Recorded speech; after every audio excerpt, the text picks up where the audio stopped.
Well, an ancient discovery is shedding light on the early church. The Megiddo mosaic dates back nearly 2,000 years, and experts believe it decorated one of the earliest Christian worship sites in Israel. What if a single forgotten inscription, buried beneath centuries of earth and silence, could redefine Christian history? Not discovered in Rome or debated in books, but unearthed in Galilee, where the story first began. Archaeologists have revealed a 1,500-year-old Byzantine church hidden near the Sea of Galilee, possibly standing above the hometown of Jesus' earliest disciples. Inside lies a remarkably preserved mosaic, bearing words in ancient Greek that elevate Peter beyond apostle, naming him leader, entrusted with heavenly authority. This isn't just archaeology. It's a message carved in stone that could reshape one of Christianity's longest-standing debates. So why has history been so quiet about it? Let's discover the truth together. Beneath the slime. Local legends are stubborn things. For generations, fishermen in the area told stories about carved stones that would peek out of the water during droughts. They whispered about a great house buried in the mud. So, a new team of archaeologists decided to take the risk.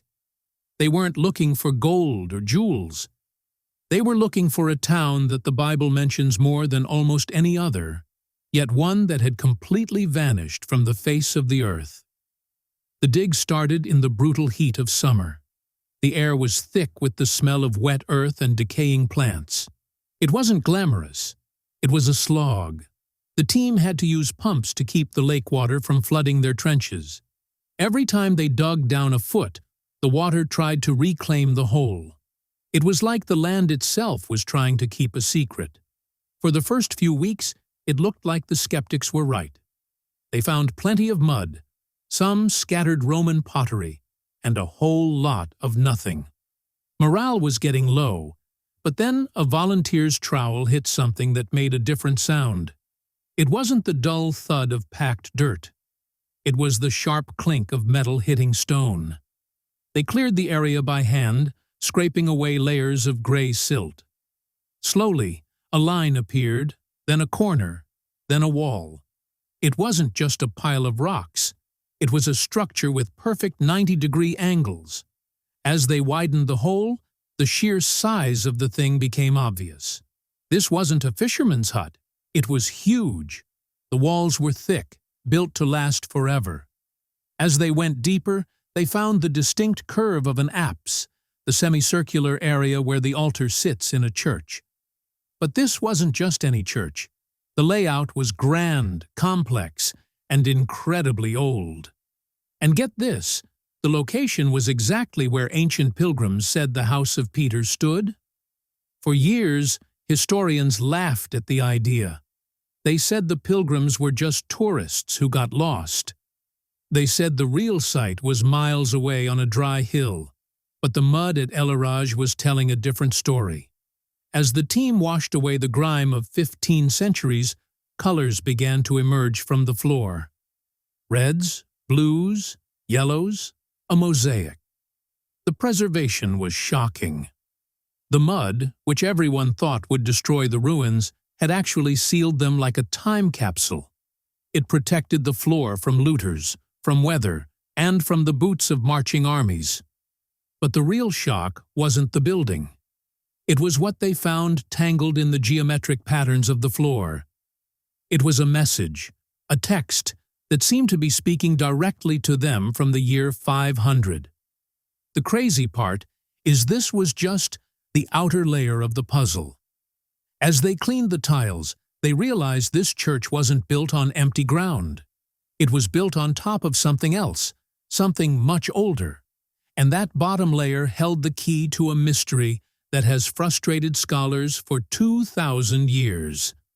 The discovery was about to get a whole lot darker. Capital of the Apostles. To grasp why this mosaic matters, you must understand where it was discovered. This isn't Jerusalem or Nazareth. This is Bethsaida. If you know your Bible, That name should sound familiar. It was the hometown of Peter, Andrew, and Philip. It was the place where Jesus healed a blind man and fed the 5,000. It was basically the center of the apostolic mission. But here's the thing. Bethsaida is known for one more detail. It is one of the 3 cities that Jesus openly cursed. In the Gospel of Matthew, Jesus looks toward Bethsaida and says, "Woe to you!" He rebuked the city because, even after all the miracles he performed there, the people didn't change their lives. He foretold that it would be cast down to Hades, and historically, that's pretty much what occurred. By the 4th century, Bethsaida became a ghost town. It vanished from records. Roman historians stopped referencing it. It was as if the ground opened up and swallowed it entirely. For nearly 2,000 years, no one could agree on its location. 2 main sites competed for the claim. One was a place called Et Tel, a rocky mound high in the hills. It had impressive ruins, but it sat too far from water to be a fishing village. The other contender was El Araj, the marshy site where our team was excavating. The debate was intense. Entire careers were built on proving one site was authentic. But the discovery of this church changed everything. As archaeologists dug beneath the Byzantine floor, they uncovered a destruction layer. Below the church, there were Roman-era houses. And not just ordinary houses. These were fishermen's homes. They uncovered lead net weights, fishing hooks, and 1st-century coins. This was the Smoking Gun. This was a fishing village active at the exact time Jesus lived. But there's a twist. The way the church was constructed tells a story of devotion. The Byzantine builders didn't place the church randomly. They deliberately centered it directly over the remains of one particular house. Why do that? In the ancient world, you didn't build a massive basilica over a random fisherman's shack unless it truly mattered. The 5th-century architects went to great lengths to preserve this exact spot. They built a wall around the original room. They treated the dirt floor of the old house as a sacred relic. Everything pointed to one conclusion. The builders believed with complete certainty that they were building over the actual home of Peter. Now, skeptics might say, maybe they were only guessing, but ancient memory was stronger than we often assume. People didn't have Google Maps. They had oral tradition. Grandfathers led grandsons to the site and said, "That is where the rock of the church lived." The discovery at El Araj suggests that, despite the curse and the city's disappearance, a small group of believers remained. They kept the location hidden. They preserved the memory. They protected the site until the empire became Christian, and they could build a monument. But the monument wasn't just a memorial. It was a vault. And inside that vault, they sealed a sentence that takes us back to the very moment Jesus spoke to his followers. It's not that simple, though, because what they inscribed on the floor wasn't a verse you'll find in your Sunday school book. The silence of the stones was about to speak. The Byzantine Code. Let's return to that mosaic. As conservators wiped away centuries of buildup, the Greek letters began to emerge. The team crowded in, cameras snapping, pulses rising. They summoned an ancient Greek specialist to translate it immediately. The inscription opens with a dedication to a bishop, which is fairly routine. But then it hits hard. It mentions Peter, but it doesn't simply name him Peter. It calls him the chief and commander of the heavenly apostles. That is a heavy title. In theology, language matters. The exact Greek terms used here carry weight. They imply hierarchy. They imply that as early as the 5th century, right here in the backwaters of Galilee, people saw Peter not merely as a disciple, but as the highest authority. This feeds directly into the biggest debate in Christian history: papal authority. The Catholic Church grounds its authority in the belief that Peter was the first pope, the rock on which the church stands. Protestant traditions often claim Peter was only first among equals. Yet here, buried in the soil of Peter's own hometown, is a text backing the Supreme Commander view. It shows that local Christians, the people who lived where Peter lived, regarded him as the leader. And here's the kicker: the inscription also names him the key-bearer. That points to the famous verse where Jesus gives Peter the keys to the kingdom of heaven. But the mosaic doesn't stop with the familiar verse. This is where things get strange. The team noticed the inscription wasn't just plain text. It was enclosed in a medallion, a circular frame. Inside that frame were fainter letters, smaller and harder to read. They looked worn down by countless feet passing over them. Or maybe they were intentionally carved lighter. You could barely make them out with the naked eye. So the team brought in advanced imaging equipment. They used infrared scanners to peer through grime and erosion. What appeared on the screen silenced everyone in the tent. It was a continuation of the sentence, a quotation. It was framed as direct speech from the Lord to his disciple. Most ancient churches feature Bible verses on walls or floors. That's normal. But this text didn't match standard manuscripts. It was a variation, a twist, or perhaps an original version later removed. The mood at the dig site changed. They weren't just studying art anymore. They were staring at a transcript of a conversation from 2,000 years ago, just steps from where they stood. The words were personal, intimate, and hinted at a cosmic role we had never encountered before. The scan revealed the impossible, the preparation of heaven. The infrared images were processed, and linguists got to work. They reconstructed fragmented letters from the hidden ring of the mosaic. The rebuilt sentence read something like this: "Guard my house, for I go to prepare the heavens." Let that sink in for a moment. Guard my house. In the Gospel of John, Jesus tells Peter to feed my sheep. In Matthew, he calls him the rock. But nowhere in the canonical New Testament does Jesus tell Peter to guard my house. And then the second line, "For I go to prepare the heavens." We know the verse where Jesus says, "I go to prepare a place for you." That appears in John 14. But this is different. This implies a division of responsibility.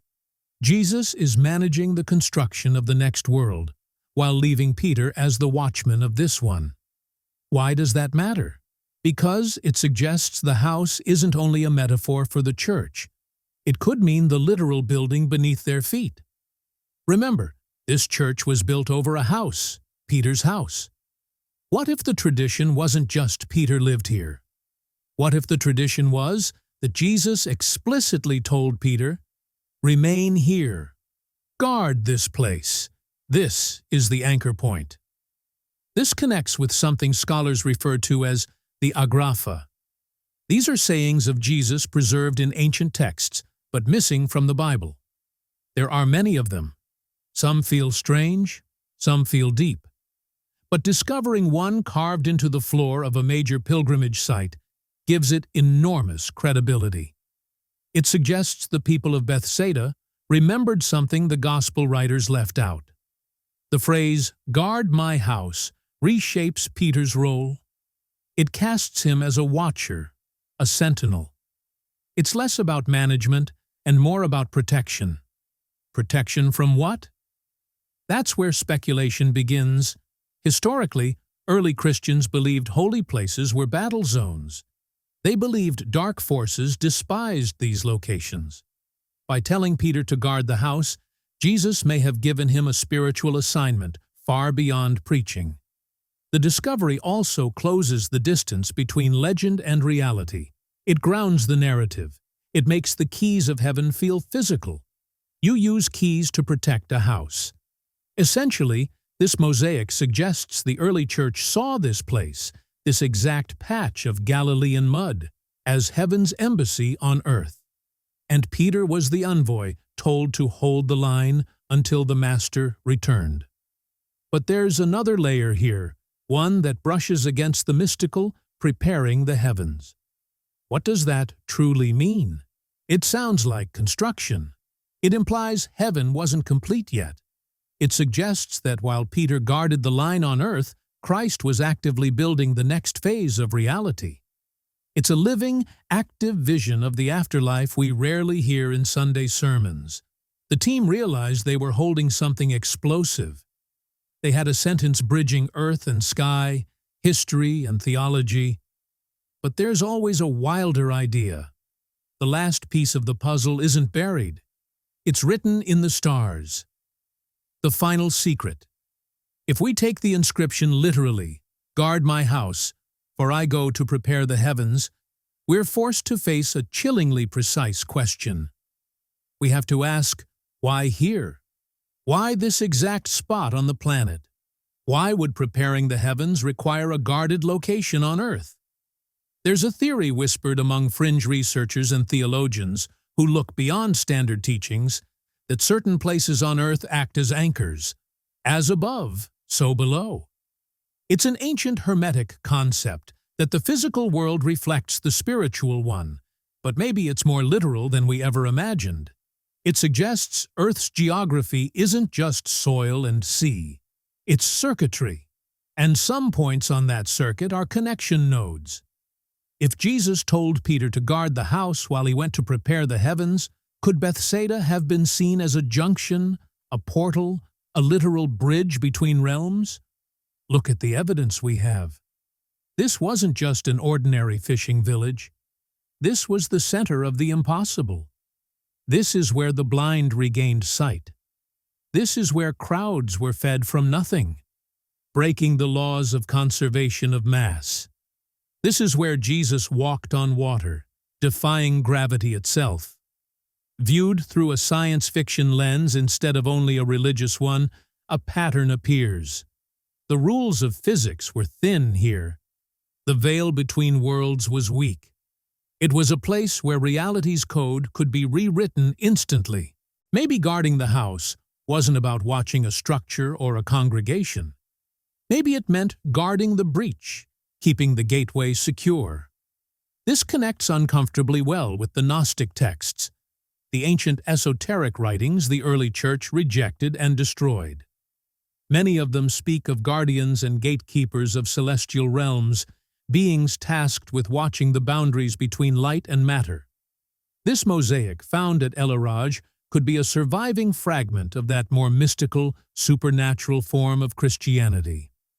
This is the version that later got smoothed over by Rome, sanitized into a safe hierarchy of bishops and popes, while the untamed cosmic truth was buried beneath stone and doctrine.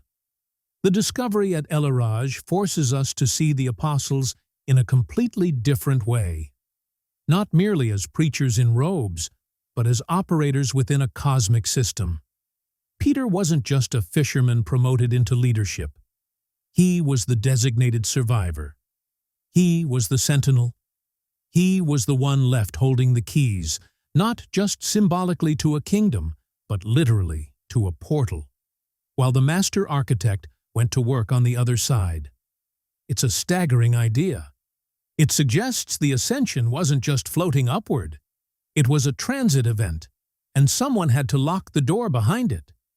And here's the kicker, the detail that makes the hair on your arm rise.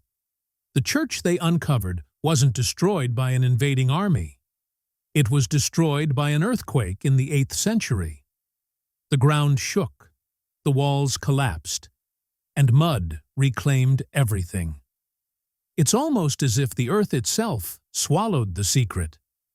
For more than 1,000 years, Peter's house was lost. The coordinate was left unguarded. The seal was broken. Or maybe it was hidden for its own safety. For 10 centuries, silence. The location vanished from the map. But now we have uncovered it once more. The waters of the Sea of Galilee pulled back just enough. The technology behind ground-penetrating radar improved just enough.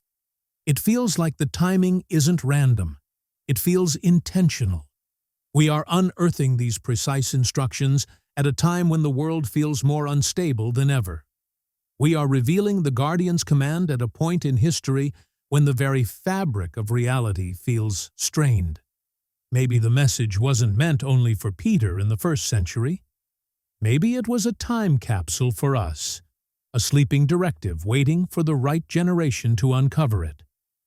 Guard the house, defend the foundation, remember the beginning, watch the breach.